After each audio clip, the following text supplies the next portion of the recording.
I like to get inside projects that are difficult to explain. Not necessarily in the sense of logic, but in the sense of human nature.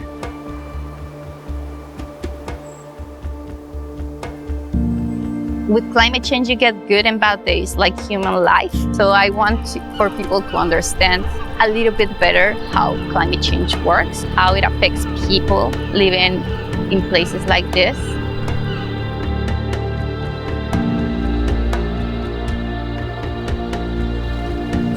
All my personal projects, I want to tell a story in a different way and include something new, to show different perspectives, different realities in hopes people can see the world differently.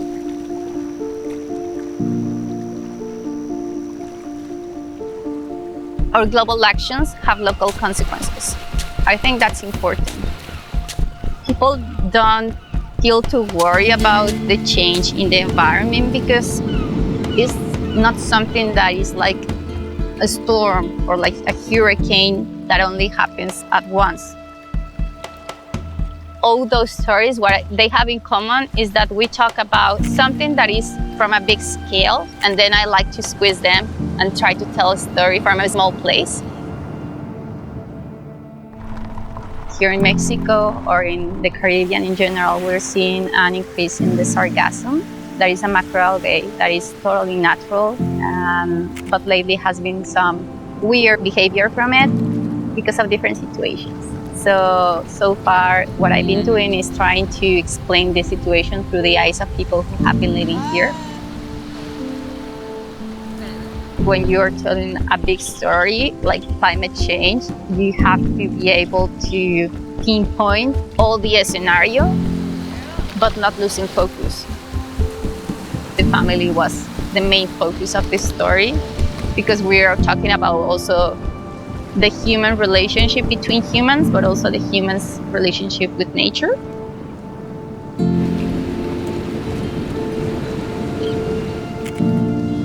I think when I raise my viewfinder at the end is I just try to be as invisible as possible.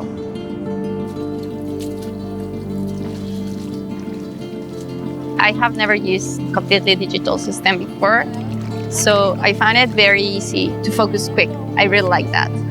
But at the end, what I end up loving about the system was the resistance to water.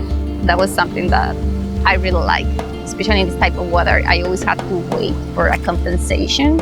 If I had the camera inside the bag and took it out, it was always foggy. And with this camera, I was like, I can use it now, no problem. When I met this family, like something inside me was telling me, you have to be with them more because the stories could not be completed without people. I think that's it. When you have the opportunity of spending more time in a place, you allow not only themselves to open to you, but also they start to get to know you. Like cooperation between the two parties, I feel it's a more beautiful, natural process of doing things when it comes to photography. That's why I like it. That what I like about the stories I do is that every time I get to the end point of a story, I understand the world I live in a little bit better.